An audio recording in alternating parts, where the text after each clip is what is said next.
Coming up on this episode of Tom Talks Rubbish. I want to be known as a guy who cared, sometimes cared too much. And I'd like to be known as a guy that you could rely on to call your match, to get all your points across and try to take, and make a really, really great match even just a little bit better. And that just that you could count on to tell your stories and get the points across. And just like a nice person, I hope.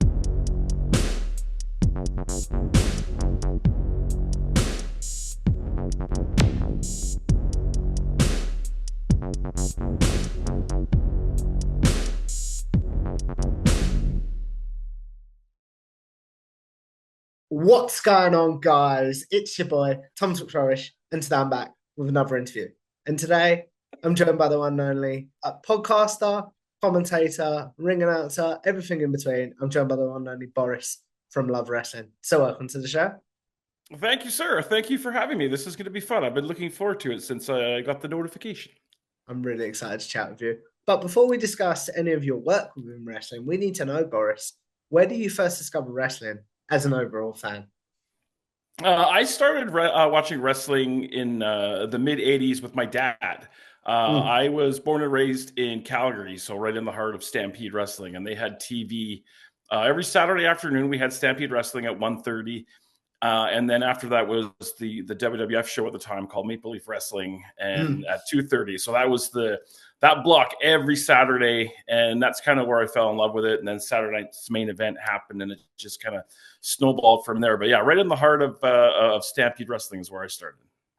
You talked about Stampede Wrestling there. Where do you think, as strange as it sounds, WWE would be without the likes of Stampede Wrestling and everyone that's come along before them, sort of thing?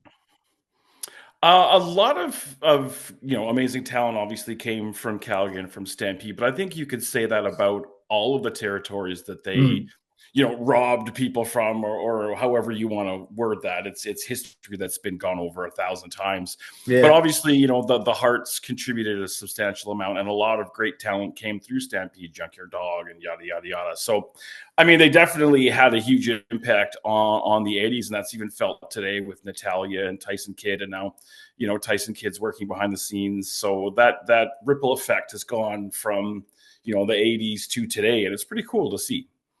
You talked about Tyson Kidd working behind the scenes there. Do you think, how do I word this respectfully? Do you think being a producer has eclipsed his legacy as a wrestler? I know TJ a little bit because I worked with him in a company called PWA here in Edmonton and Calgary in the early 2000s. Oh, wow. So I mean, I can't answer that. I don't want to speak for him, and I don't really know what the right answer to that is. I just know that he has a mind for the wrestling business that like no other, and you can see it in the way that he's been, doing the work with the women's division, et cetera, et cetera. So I don't know if it's eclipsed that, because he was always a fantastic in-ring worker, but a fantastic mind. I'd like to have him on my show at some point, but I don't know what the WWE parameters are for that and how busy he is. But amazing mind. As someone that knew TJ, and we're jumping all around, Boris, this is just how my conversations go. You I do do you, man. apologize. You do you. But as someone that knew TJ, then how scary was that injury for you to see when it came out? I don't want to talk out of school and say I know him like on a super, super personal level. It was very kind of surface working together in PWA, but I know him through a very good friend of his, that Michael Richard Blaze, who was one of his students. And just that was a horrible thing. It's unfortunate that happened, but the way that he bounced back, considering how scary that was and what could have happened to like the shape that he's in now, and he's living a healthy, happy life. So definitely scary, but I mean, it could have been a lot worse, and he's doing well physically from everything that I know. So it all ended up well. It's just a shame that career had to come to an end, because he was doing some great stuff with Cesaro and just a great worker. And I think if he was still around now, the way the business is and all the places to work, and how you don't have to be, a 6'8", 280-pound guy, he was kind of the prototype for that, or one of the prototypes for that. So it's too bad the in-ring career had to come to an end, but I think he's doing well. I also think, and this is about you, not about me, but I think because I listened to his interview with Chris Van Vliet recently, and I really think it seems like he's at peace with his career, sort of thing, in some ways. And he's like, I don't want to get hurt any more than I did, sort of thing. Because you could see he told the story of like, yeah, everyone else has come back, but my fusion's like the highest in WWE.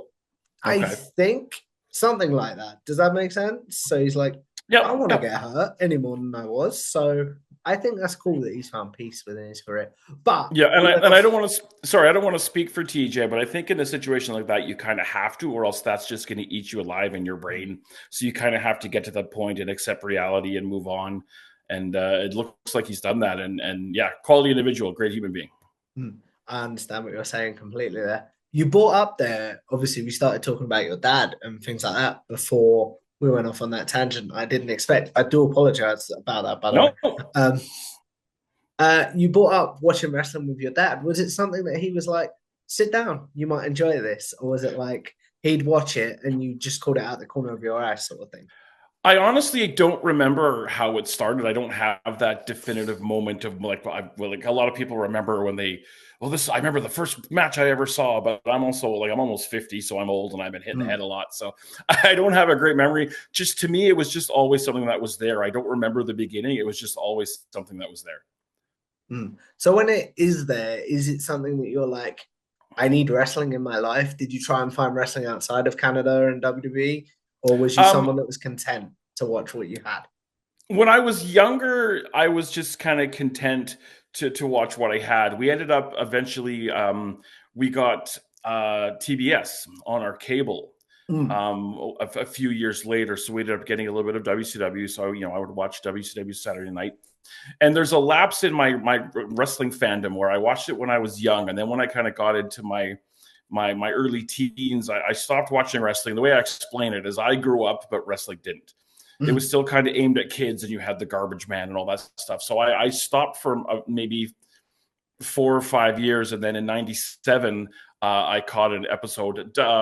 Raw was on a sports network here in Canada called TSN, and they would show up Monday night, and then they'd replay it Tuesday afternoon. And I was home from work on Tuesday afternoon, and I was flipping channels, and I caught Raw, and I was like, oh, wrestling. Well, this is what WWF is now. And I watched it, and then I caught it again the next week, and then by the third week, I was snapped right back into it. And that's when the internet started coming around, and I discovered ECW, and I threw myself right back into it in a huge way. I read everything I could on the internet. I started tape trading and became obsessed, and that obsession has continued from 97 to 11:11 a.m. Mountain Standard Time on December the 7th, 2024. So what was it then? What was it then? You talked about being back in for almost, oh no, I hate this thought, but almost 30 years as someone that was born in the 90s. I don't like that thought. I don't like that thought at all. Anyway, I just had a little midlife crisis there, guys. Moving on. You're good. You're good. You got your whole life ahead of you. I know, but it doesn't feel like it when people say things like that. Anyway, fair. What was it that brought you back in? Was it something specific, or what was it that you were like that finally hooked you back in? I can't really put a finger on it. It was just the beginning of the Attitude Era, and Austin and things, and I TSN also showed Nitro on Tuesday night. So I watched that, and I'm like, oh my God, Hulk Hogan's a bad guy now, and what is this madness? And then getting on the internet, what I really got me into it was ECW, just because it was so much different than anything that I had seen. The level of the violence and like the grittiness of the presentation. And it sucked because we didn't get it in Canada until TNN. So that's where like the tape trading and just scraping for every little bit. But just, yeah, the Attitude Era. And I feel bad because when you go back, in my opinion, and watch a lot of that stuff, it doesn't hold up, and it's really bad TV. But that's kind of what caught me and got me back into it. But yeah, it's you go back and watch the Mae Young hand and a lot of the nonsense. I don't think it holds up, but that's what got me back. Do you think, and you're the first person I've ever been able to ask this question, do you think the Attitude Era will be less, I'm trying to think of the right word. What's the right word? Like, beloved now that Vince McMahon is out of WWE? do you think? I don't think one has much to do with the other. Mm. I don't think that him being out is going to have any effect on how that'll be looked at. I think the quality and oftentimes lack thereof of that product is going to be its legacy. I don't think Vince really has much to do with it other than his, on air Mr. McMahon character.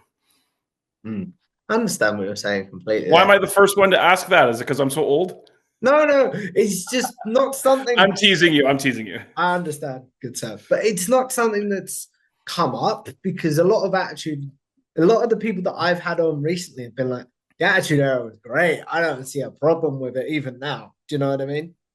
I have a vastly different opinion of the Attitude. I mean, I'm not going to paint it with the brush of all bad because that's not accurate. But the stuff that was bad was pretty effing bad.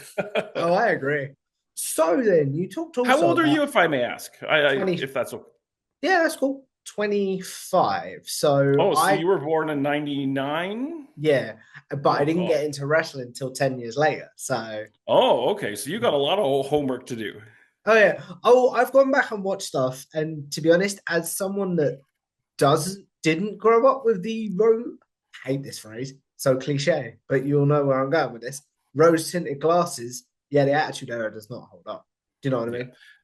And you're lucky because when I got back into the wrestling hardcore in 97, like now there's so much content that's so easily accessible to people. Whereas when I got back into it, I had to wait, 6-7 weeks, 2-3 months for a 8th generation dubbed copy of a Ring of Honor show. Whereas now, click the mouse and that Ring of Honor show was there. And I think that's really, really lucky. I sound like that old guy back in my day, but like it's awesome. And I'm enjoying that now about too. This today, actually, as we because now this. I get to go back and watch the stuff that I watched back then, and it's not an 8th generation VHS. Can I curse mildly? Yeah, cool. Like a shitty 8th generation dub of a New Japan show. I can get that pristine copy of it. So it's cool that I'm still young enough and technologically adept enough that I can do that. What is something then that you've gone back and watched and gone, this is as cool as I remember? The entire ECW library, I've got that. I'm a digital hoarder now. I was a DVD collector for years. I took all those VHS tapes I traded for and I digitized them on DVDs. And then I bought tons and tons. And then I ended up digitizing all that onto hard drives. So I had like over 1,000 wrestling DVDs at one point. But now it's all digitized and I'm like 20 terabytes, but I just keep everything. So I have the entire ECW library and I've been going through starting in 95 and watching that all. And it's great to see it all. And even some of that stuff, in fairness, doesn't really hold up and some of it ages badly, but it's fun to go back and watch that. But yeah, some of the ECW stuff, some of the old like the old FMW stuff. I'm a deathmatch sucker. That when I first saw like a 4-second clip on the internet in 1999 of Onita, in an exploding barbed wire deathmatch, I'm like, what is this madness? So going back and getting to see that stuff in better quality has been a lot of fun too. What's something that maybe you've gone back and watched then, Boris, that you're like, why did I like this? That's a really good question, actually. Some of the ECW stuff definitely has aged poorly, and some of the Attitude Era. Yeah, I'd have to actually sit back and think of that. Those are the first two that spring to mind, but that's a really, really great question. I'm going to have to think about that. Maybe I'll tweet it. Because I have to give that some thought, because I've watched a lot of stuff, and I'd have to go in my memory banks. But yeah, some of the Attitude Era stuff and some of the ECW stuff, some old WCW stuff ages poorly, but it was pretty terrible at the time as well. Like those last couple of years of WCW is pretty awful television. What kept you talked about WCW being awful television, which obviously led to their eventual closure, and WWE being the only game in town for the longest time, sort of thing. What kept you as a fan then when WWE was the only game in town? Well, at that time, when WCW went under, to me, they weren't the only game in town, because that's when Ring of Honor was coming up, and there was some really good indies. Combat Zone was, and then again, some of the old Combat Zone stuff doesn't age well either. But CZW was a thing, and TNA had started, and Ring of Honor was really hitting, and there was some Japanese stuff. So for me, because I was willing to put in the work with the tape trading, it wasn't the only game in town. Whereas I think a casual fan, WCW died for a reason, and I think Canada has always been very, very, very WWE biased, just because of they came here and the Hearts and the Maple Leaf Wrestling and all that. So Canada's always been very pro WWE. So I think a lot of the fans were fine, but I was already really digging into even some lucha stuff as well. So I was digging into some other stuff by then. What is the most obscure thing, Boris, that you found during those tape trading years that fans will be like, I don't know what that is, but that's really cool. I got a tape called Sleazy Japan, and it's got a bunch of really weird indie Japanese stuff on it, like Ken the Box, which you probably don't know anything about that, but when you're done this, Google Ken the Box. It's hilarious. The name sounds familiar. I'm not gonna lie. It's a really weird guy who is basically a box, and he had to work shows with no ring because of the box. He couldn't get in the ring. Really weird stuff like that. I got a hold of a couple of Matt Rat's house shows, that Eric Bischoff project he did after WCW ended, where he had some like kids wrestle in Calgary. I had some friends that actually worked there, and I showed some of that on my show a couple of months ago. Nothing really super rare, I don't think. Like, I didn't come up with the Tom McGee match or anything like that. That wasn't you then, no? No, that was not me, but that was a great find. I believe it was a woman in the States somewhere that came up with that. But yeah, that was not me. I believe so. So you talked about having a lot of friends in the industry, but you also mentioned getting hit in the head a lot and things like that. I'm guessing that means, and from my research, you trained to be a wrestler, correct? I did not train to be a wrestler. I was a heel manager for a while, and that would be where the head hitting came in. It's funny because even when I was a kid, and I think it's part of just the way my brain works, a lot of people, when they watch wrestling, they're like, I want to be that. I never thought that I could, I was a big Hulk Hogan fan. Speaking of things that age badly, because now I have zero respect for Hulk Hogan. We'll get to that. When I was 8, 9, 10 years old, he was the man. But I never thought I could be Hulk Hogan, but I thought that I could be Bobby Heenan, or I thought that I could be Vince McMahon, who I only thought was commentator at that time. My dad was always like, he owns the whole thing. And I was like, no, he's just a commentator. And I bought into it hook, line, and sinker. My mom used to be like, they go for beers after. I'm like, no, they hate each other. Stop ruining this for me. But no, I never saw myself as the guy in the ring. But I was always drawn to the non-wrestling roles, the commentators, managers, and stuff like that. Who is your favorite manager of all time? I think the greatest manager of all time is Bobby Heenan. But the greatest promo of all time, manager-wise, greatest talker, Bobby Heenan is a very close second, is Paul Heyman.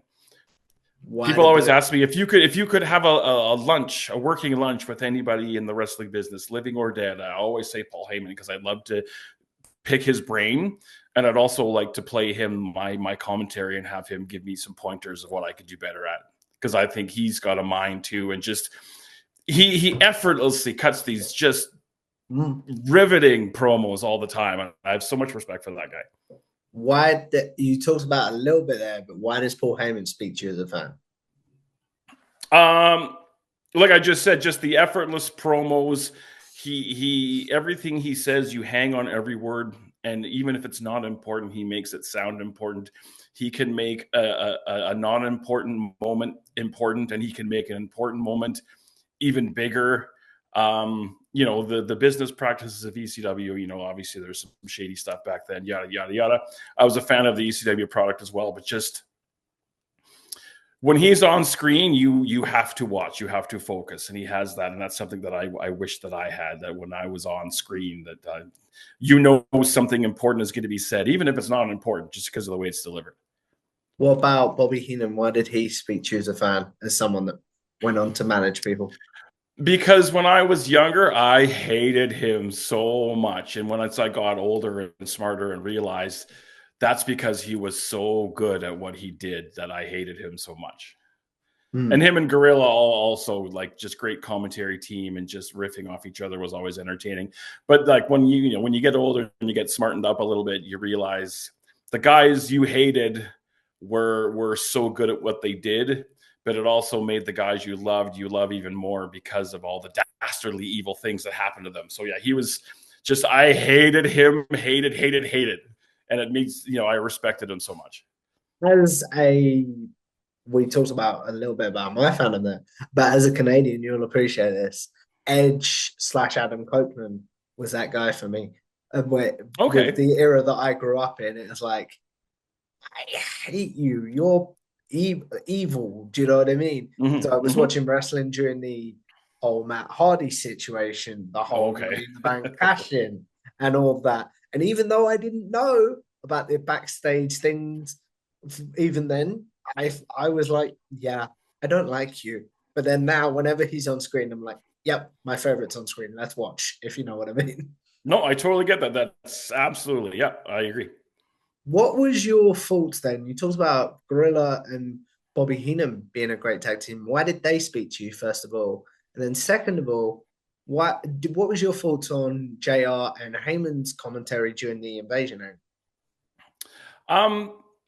Heenan and Gorilla, just, you could tell that they genuinely liked each other, and it was just entertaining because they would just like kind of bust balls, and you had the mean guy and the babyface guy, but there was some general like respect between the two of them.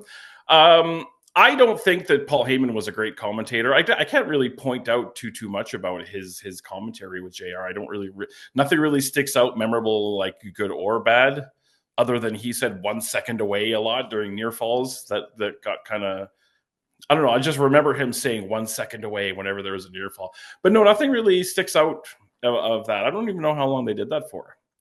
I'd have to go back and look at that. I want to say, and I'll have to look it up to confirm, and my editor will put it on the bottom there. But I want to say, no Way Out 2001 to Survivor Series 2001. I was going to say it couldn't have even been a year. I don't think it was very long before Lawler came back. So yeah, it wasn't that long now. Yeah, nothing memorable really sticks out. So I can't really comment on that. I understand what you're saying completely there. So then how did you go from, I like wrestling, this is fun, to I want to be involved in the industry then, Boris? There was local indies running here in Edmonton. Oh, there always has been, but at the, back in the late 90s, early 2000s. And I had become friendly with a couple of, like I'd gone to a couple of shows and become friendly with a couple of the guys. And there was a company called CCW, Canadian Championship Wrestling, and they were running shows, and they had a website. And digital cameras were just becoming a thing back then. And I had just had my first child. So we bought a digital camera, and I wish I still had it because it was like one of the first, when they were first starting to come out. And the thing was like the size of, it was a Hewlett Packard, an HP, and it was like the size of a brick. And it was a 0.8 megapixel camera, and it was the size of a brick. But I offered to take pictures at their shows for their website, and they said yes. So that was like my first kind of gig. And then I ended up moving on to a different company, PWA, that I worked for the better part of 20 years until the pandemic shut down. And I started ring announcing for them, and I did all kinds of stuff for them. But yeah, my first kind of gig was a photographer, which was Paul Heyman's first gig too, which I found out during his DVD. So, that's a thing. No, I'm not comparing myself to Paul Heyman. No, but that is pretty cool when you think. Yeah, I think so. Isn't it? So you talked about that being your first gig. Was it sort of a thing where it's like, because I've heard this expression a lot, where it's like, I just want to be in the wrestling business. I'll do whatever they ask of me. But then I've also heard people in the wrestling business be like, don't do that because you'll get taken advantage of. Does that make sense? Yeah, it does. I was, you're just so excited to be, just because of like the kayfabe, you're so excited to be kind of behind the velvet rope that you'll do pretty much anything. I worked in the wrestling business for a better part of a decade for free. I did not get paid. And again, it got to a point where I realized, that, and I wouldn't say I was being taken advantage of. That's not what I'm saying. I was okay with it. But then it got to the point where I was realizing my value, and I was good at what the things that I was doing, and it was kind of like, and I've never made tons of money, and don't get me wrong, this is local independent wrestling. No one's is getting rich off this, but like I kind of was like, I'm going to advocate for myself a little bit, and I started getting paid, and and there was an expression, I don't remember who it was, but it was the thing that, because I always had a bit of an inferiority complex because I was never a wrestler, and I was the guys in the ring. Those are the guys that are putting the bodies on the line. They're the focus. I'm a player outside doing outside things. But over 20 plus years, I changed my mindset from I'm lucky to be here to you're lucky to have me.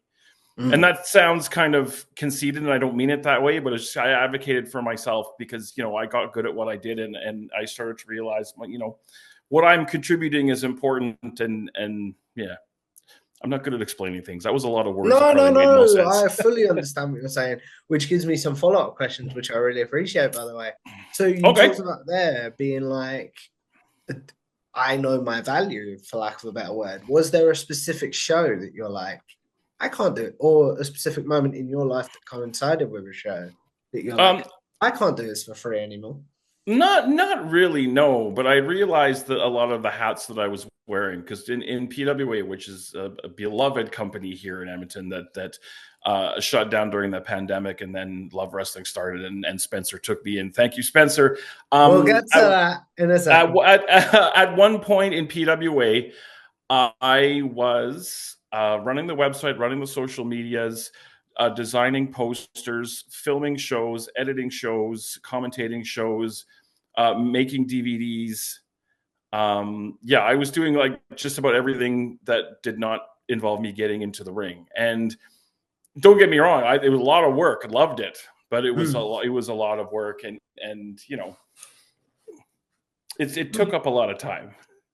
But time, you find a job you like, you never work a day in your life. I love doing all of it, and then to this day, I love doing the stuff that I'm doing.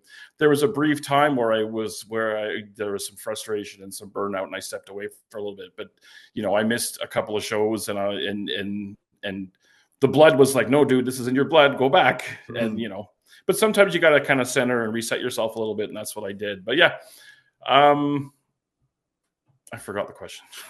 Was there like a specific moment within? No, not a specific moment. It was just like, I understand my value, and it wasn't the money as much as you're as equal a part of this team as everybody else kind of thing. I understand what you're saying completely there. So you brought up there before we get into, because you've given me so many ways I could take this conversation. I'm not gonna lie. So before we get into Spencer Love, you talked about burnout and stepping away from a couple of shows. Is this pre-Love Wrestling? Is this during? Yeah. So what was that moment that you were like, I think I'm burned out?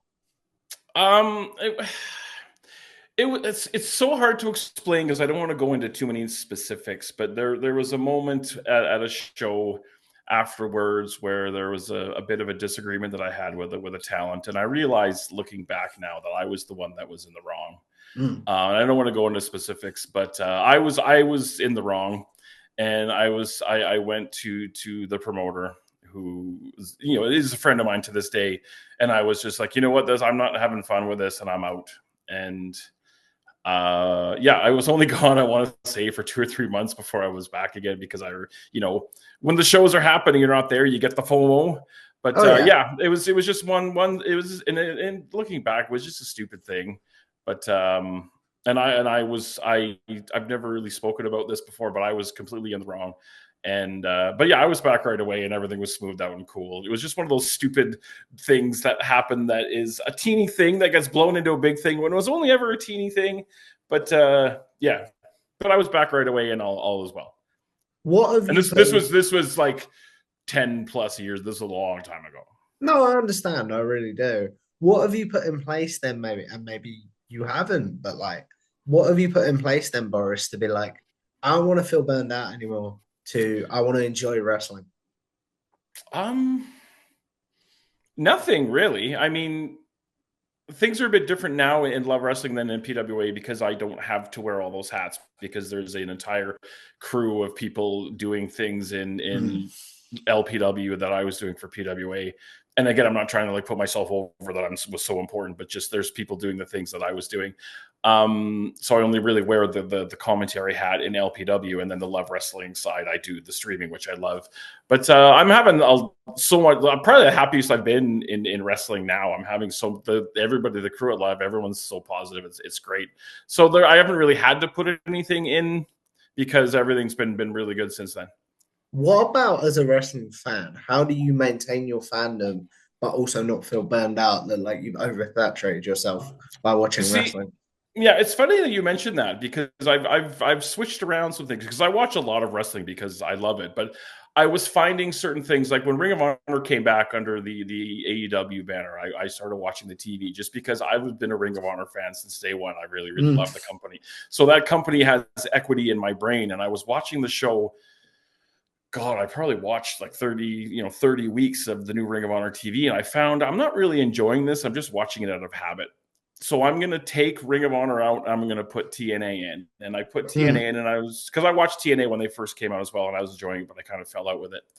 And I watched TNA for a while, and I was enjoying it. But then TNA, I got to the point again where I was like, I'm watching this out of habit, not necessarily out of enjoyment. So I took TNA out, and I put AEW in. I watched AEW when they first started, but again, I kind of fell out with it. And so I put AEW Dynamite in and decided that I would do watch-alongs on Love Wrestling, and we've been doing that for the last few months, and I'm enjoying the AEW, but I've started to realize and be a bit more selective in terms of am I watching this because I genuinely enjoy it, or am I just watching it because it's wrestling? And that's what I was doing with some of the companies. So I realized that, and I switched things out and moving things in. And it's kind of where I'm getting. I've been a big GCW fan for a long time, but I'm starting to feel a little bit more. I'm watching this out of habit and brand equity than I am out of enjoying it. So I've been a bit more selective with some shows. Because I'm a subscriber to Triller TV. So, I'll pick and choose a match, but I maybe won't watch the entire show. Because there's because of the internet now, there's so much content out there. I'd love to watch MLW and see what they're doing, and Wrestling Revolver and all these companies and Japan. And I have a New Japan World subscription, and I watch Wrestle Kingdom every year. That's usually the only thing I watch. Yeah. But I keep this subscription just in case there's something I want to check out. But it's hard because there's just so much content out there right now. What is then? You talked about watching different companies and then making sure you're watching them out of, I'll say love, as we're talking to someone from Love Wrestling, but out of love rather than habit. What is the show then currently that you're like, as we record this in December of 2024, Tom, I'm going to sit down and watch this no matter what happens every week? Like I don't watch WWE regularly. I'm still on the GCW train. I was actually watching last week's GCW show before we came on and did this. Yeah, that's like the only thing that I'm still like pretty hardcore. And like I said, I'm kind of falling out a little bit, but everything else I just check out in general. Like I'll watch all the pay-per-views. I watch WWE pay-per-views and AEW pay-per-views. Even if I don't watch the weekly TV, I'll watch pay-per-views. But yeah, it's just snippets of this and that, and I try to keep up with everything as much as I can on social media, which is a really great tool that I didn't have back in those days either when I was a young buck. So you brought up, we've alluded to them many, many times, but Boris, how do you join the great crew that is Love Wrestling? How do you join the great crew? Now, how did you join the great crew? Oh, how did I join? Yeah. Okay. So Spencer's been kind of a fixture in Alberta wrestling for a long time, and he started off creating content, which we still do. But he started his own promotion, LPW, and they were going to be streaming the shows on Twitch, and he was looking, I assume, anyway, he was looking for. After their first kind of test show, they were looking, I assume, for a commentator, and he much like you just slid into the DMs, and he was like, would you be interested in doing this? And the company that I was working for before, PWA, that we and Spencer had been going to PWA shows for years, and he's very familiar with the product, so he knew, I don't like to say things that sound conceited, but he knew that I could do it.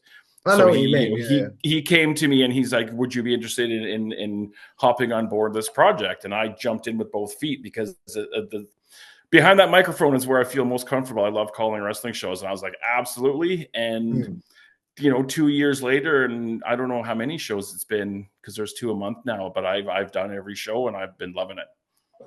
How you talked about feeling comfortable behind the microphone. How do you get yourself in, for lack of a better word, Boris, performance mode when you know you're going to be on the microphone? Not to sound like a douchebag, but like wow, that was a weird word I just threw out.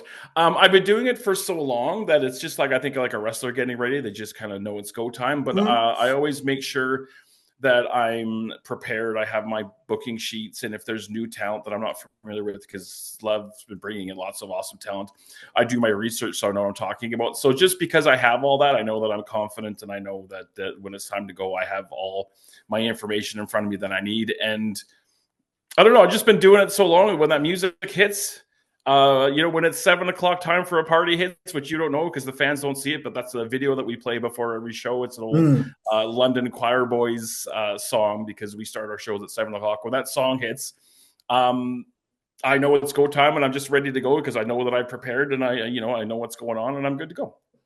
That's really and I cool. love it. I'm excited to do it. I'm having fun. So it's like, you're it's not like, oh God, I got to call a show. It's like, yeah, all right, let's go. Let's call the show. How do you then, it sounds like you talked about, you're always excited to call a show. We all have that, because I get it when I'm podcasting, that almost like not cloud, but like the feeling after a podcast, oh, that was awesome. Or after a show, oh, that was awesome. How do you calm yourself down then, Boris? I don't sleep well usually the night after shows because you do have that bit of adrenaline. And also I tend to, I'm not a coffee person. I'm an energy drink person, and I'll usually have at least one, maybe two during a show. But I'm tired, like I'm wiped out after a show, and I always feel bad for saying that because I'm not the guy in there getting dropped on my head for 20 minutes. But sitting in front of the microphone and yelling for 3 hours is a little bit taxing. But I don't compare it to the guys and gals and the talent in there working. But I'm pretty wiped out. But I'm also on kind of a high because, especially if I feel like I've had a good one. Sometimes I feel like I'm off my game a little bit, but when I really feel like I nail it, especially because our main events, like all of our shows are so good, but like, the main events, we have really, really good main events this past year. So I'm always pretty hyped up after. It's hard to kind of calm down. And I talk my girlfriend's ear off about, she comes to every show and I'm like, oh, this, and this. But yeah, it's just what I love to do, Oh, definitely. I wish I could get rich off it. I wish I could make a living off it, but.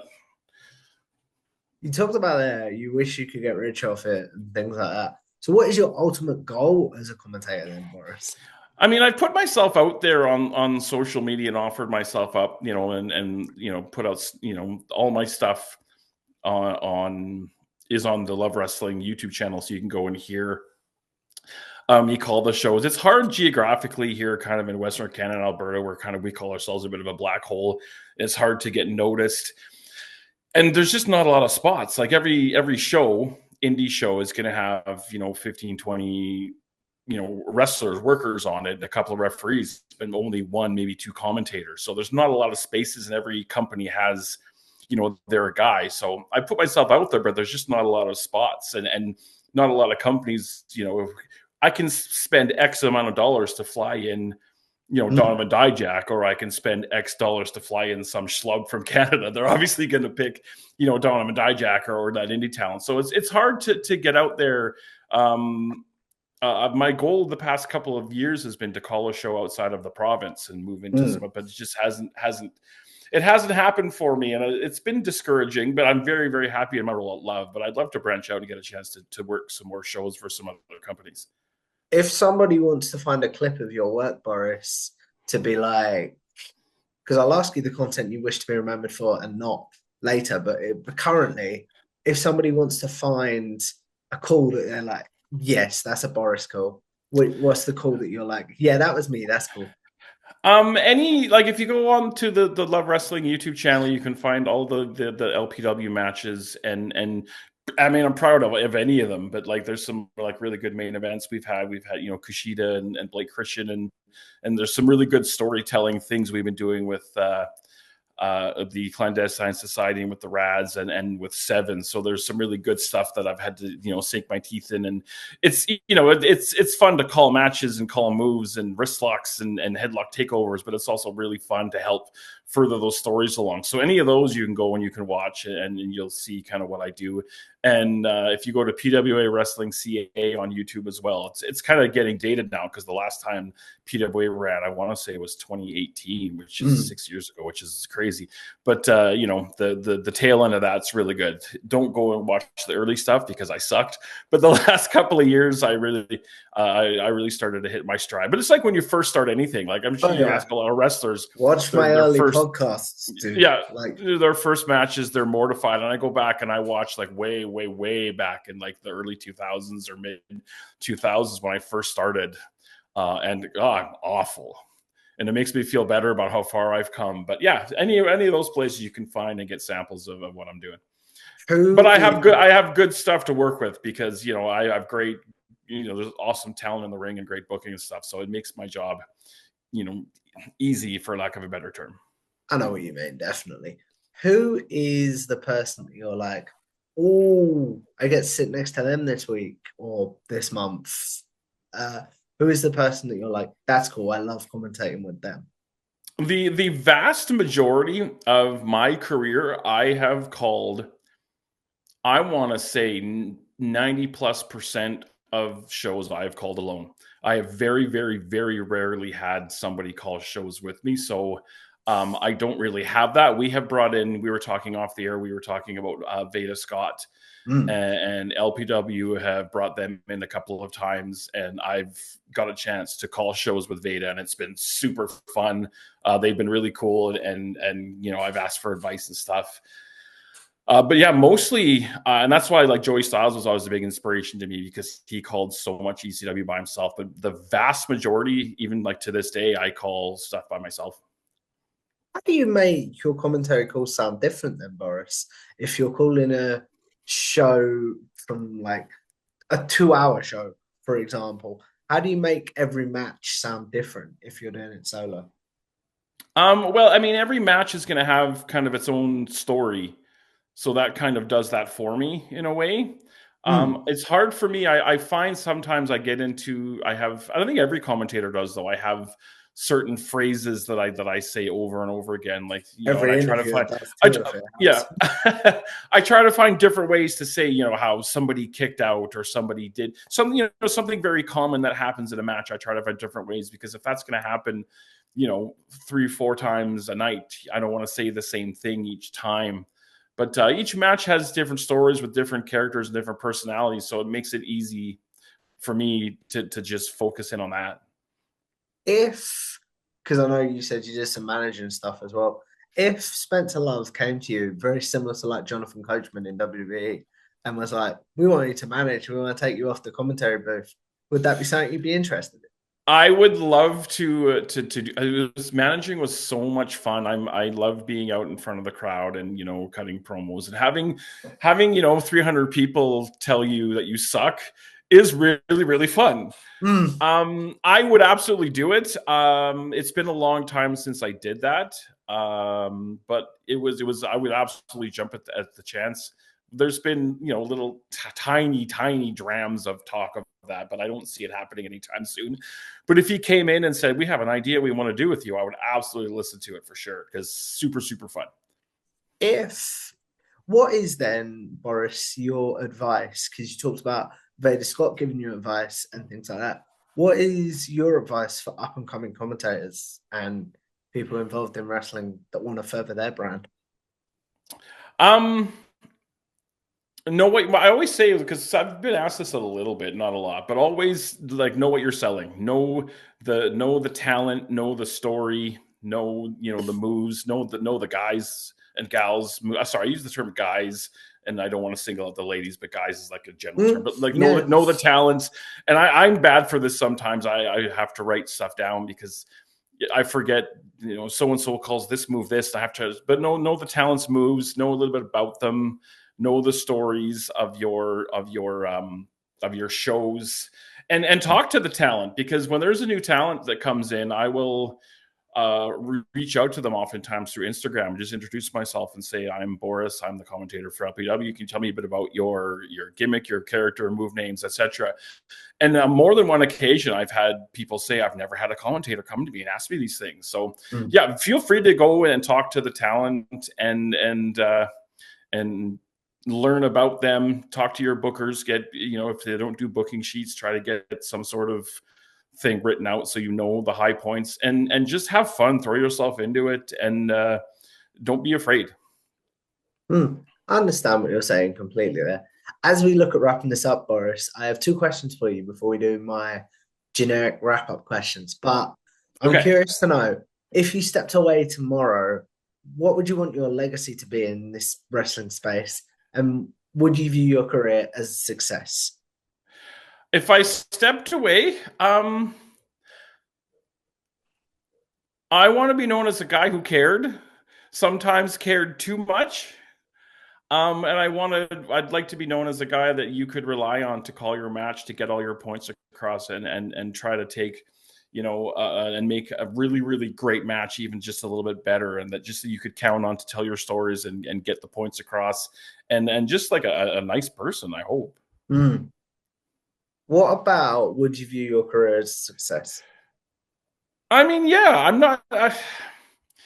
If you don't work for cable television wrestling, you're not getting rich. So it's not about money. It's more, for me, it's more about, fun. And I've got a chance to meet, a lot of really great people. And I've got a chance to meet some like big name talent. And that's always cool. And 99% of my friend base now is through wrestling. And I've met some just amazing people locally. Plus, I've had a chance to, the Road Warrior Animals of the world. I've got Iron Sheiks. I've got a chance to meet. So absolutely a success. If it was all gone tomorrow, I could look back and be like, yeah, I got to do some cool stuff. And through the magic of the internet, the stuff that I've done is going to be there forever and live on. So yeah. That's really, really cool, Boris. As we wrap this up, we're going to do a segment that is a staple on this channel called Generic Wrestling Questions. For those of you that have seen my interviews before, so I'll ask Boris his favourite match, favourite pay-per-view card, favourite wrestler's entrance theme, favourite tag team, and favourite wrestler. Basically, the questions I assume Boris might be asked on social media, at live shows, or even in live streams. So now he'll have a place to be like, guys, I have answered this. Please go watch this. So what's your favourite match of all time? It's funny, I haven't watched it in a really, really long time, so I don't know if it holds up, and people always laugh because I say this, but my favorite match of all time is I haven't watched it in a long time, so I don't know, but ECW House Party 98, Sabu versus the Sandman Stairway to Hell match. I used to watch it like once a year, but it's been years, so I should go back and watch it and see, because maybe it doesn't hold up. But yeah, ECW House Party 98, Sabu versus the Sandman Stairway to Hell. Why does that one speak to you as a fan, my friend? They just do some wild, crazy stuff, and it was one of those things when I was starting to get back into wrestling again, where I was like, this is different than anything I've seen before. This is wild, and I want more of this. What about your favorite pay-per-view card? I don't know about favorite pay-per-view card, but I think the greatest single night of wrestling that's ever happened is the 1994 Super J Cup. If you go watch that, every match, it's got like that. It's right in that meaty part of those like old, El Samurais and Eddie Guerreros and Chris Jerichos and Ultimo Dragons and Great Sasuke's, all those great junior heavyweights from like the 90s. And yeah, Super J Cup 94, I think, is the best night of single night of wrestling that's ever happened. Why does that one speak to you as a fan, my friend? Because all the matches are good, and it's all those great junior heavyweights. I love me some Ultimo Dragon. I got a Ultimo Dragon tattoo going on here. That is cool. Yeah, it's just and again, it's something else I haven't watched in a long time, but it was one of those grainy tapes that I got, an 8th generation copy of, and I watched it, and I'm like, this is awesome. That's really, really cool. What about your favorite wrestler's entrance theme? There's a lot that I like. I like Kevin Owens' theme. That old the old ECW theme song, the Harry Slash "This Is Extreme" songs to this day. If you play that for me, I'd get all fired up. Kevin Hayabusa's old theme from FMW was really good too. I liked Aleister Black's NXT theme. There's a bunch of them. With or without the door creak for Aleister Black? I'm sorry? You know, on the main roster, with Alistair Black, they added a creak in his chair. No creak. Without the creak. You know what I'm talking about now, yeah? I do, yes. Absolutely. Yeah, no creak. That's really, really cool. What about your favorite tag team? I was a huge Road Warriors fan growing up, and my dad used to buy all of the old Bill Apter magazines, like Pro Wrestling Illustrated and that. And they were my favorite tag team, and I'd never seen them wrestle just because I would see pictures of these guys, these big jacked up guys, all face painted up. And I was like, these guys are badass. And I loved them, and I had never seen them wrestle. And then at the end of the Maple Leaf Wrestling show that I was telling you about back in the 80s, they would always say, you know, next week we'll have Coco Beware and blah, blah, blah. And at the end of one episode, they're like, next week we'll see the debut of the Legion of Doom. And I was like, oh my God, I get to finally see these guys wrestle. And even before I saw them, they were my favorite tag team. And yeah, that's why I was really excited when PWA brought in Road Warrior Animal for a signing. I got to meet him, which is cool. I didn't get to meet Hawk, unfortunately. Rest in peace. I think that they both passed now, have they not? Yeah, Animal passed away. I want to say yeah. 2021. Please don't hate me in the comments if I've got that wrong. But I know it was 2020s. I just can't remember when. Yeah, so rest in peace to both of the Road Warriors. Absolutely. Definitely. And finally, as we wrap this up, Boris, who is the biggest generic question, in my opinion? Who is your favorite overall wrestler? My favorite wrestler of all time is Sabu. And I know I take a lot of heat from friends of mine about that, but he was a guy when I got back in who was like, this is a thing that wrestling can be. I didn't know wrestling could be this. And it's just all like, I never seen anybody do, you know, the springing off, diving into the crowd, going through the tables and all that kind of wild stuff, but could also do it on the mat. But like, he was a big shock of like, oh, this is what wrestling is now. I had no idea. So big Sabu fan. I think that he's a guy that I think doesn't get his flowers that really should. I know there's some things that, about Sabu, yada, yada, yada, but there's a lot of wrestlers that have those kind of things that are talked about. But I think just for what he did in the ring, he's a guy that I think should get his flowers that hasn't. 2 questions on Sabu before we wrap this up. Thoughts on his AEW appearance for Adam Cole, Chris Jericho? When was this?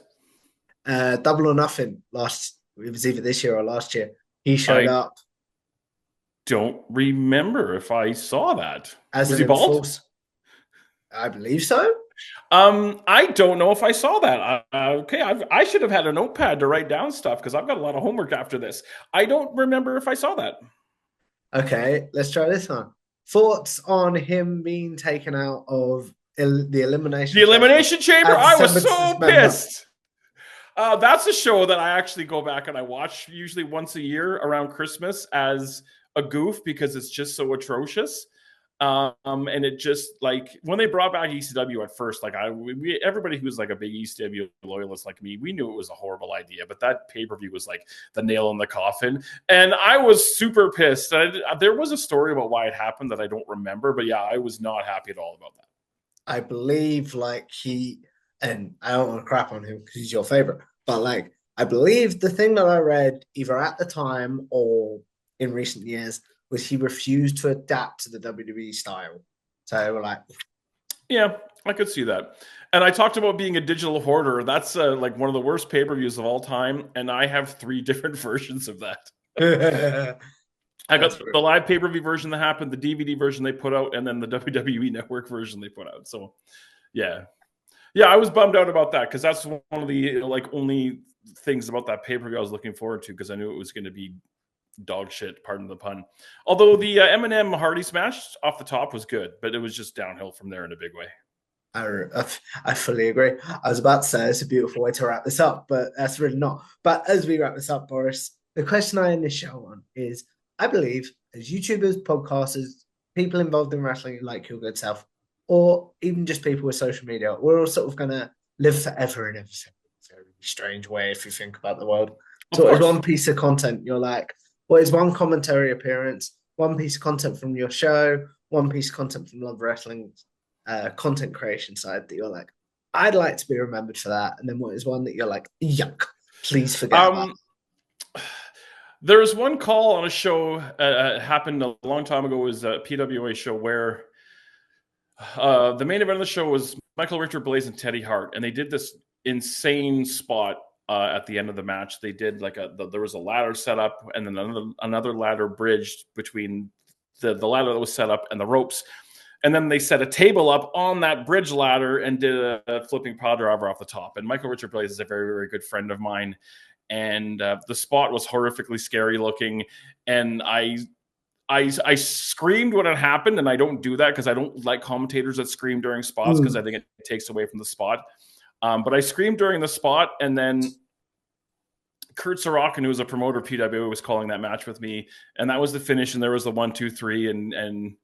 And Kurt said something along the lines of the match is over. And I literally yelled, I don't care, because I was worried that MRB was hurt. So it's a very, very honest call that I think adds to that match. And that's one of the things I'm proud of, because I went out of character and I was just me. And I was like, holy crap, I hope he's good.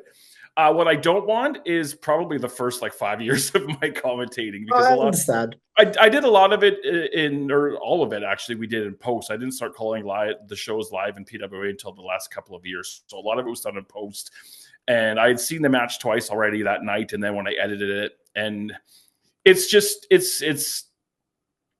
doesn't have a lot of spontaneity, and I just don't think it's very good. So yeah, the first few years of my stuff is not great.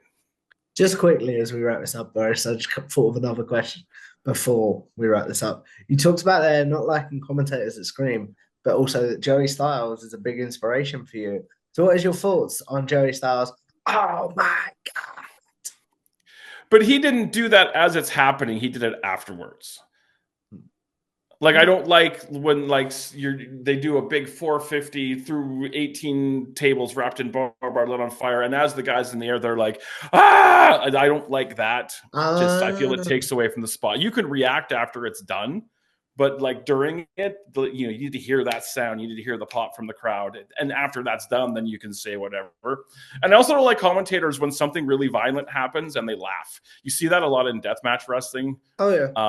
When something that hurt really bad, and they'll be like, "Oh my, no, that is serious. This is serious shit, and that sucked, and it ain't funny." I think that's a very cool way to end this, if I'm honest, Boris. But as we do, please promote yourself. Where can the good people find you, your work, etc.? You can find me on the X at BB Boris. I'm on Instagram at BB Boris1 there, and Threads as well. I'm on Blue Sky, bbboris.blue, whatever the hell that is.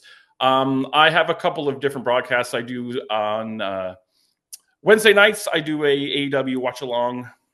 And then my beloved Saturday Night Love is a Twitch show that I do every Saturday night, 10 p.m. Mountain Standard Time, midnight Eastern Time.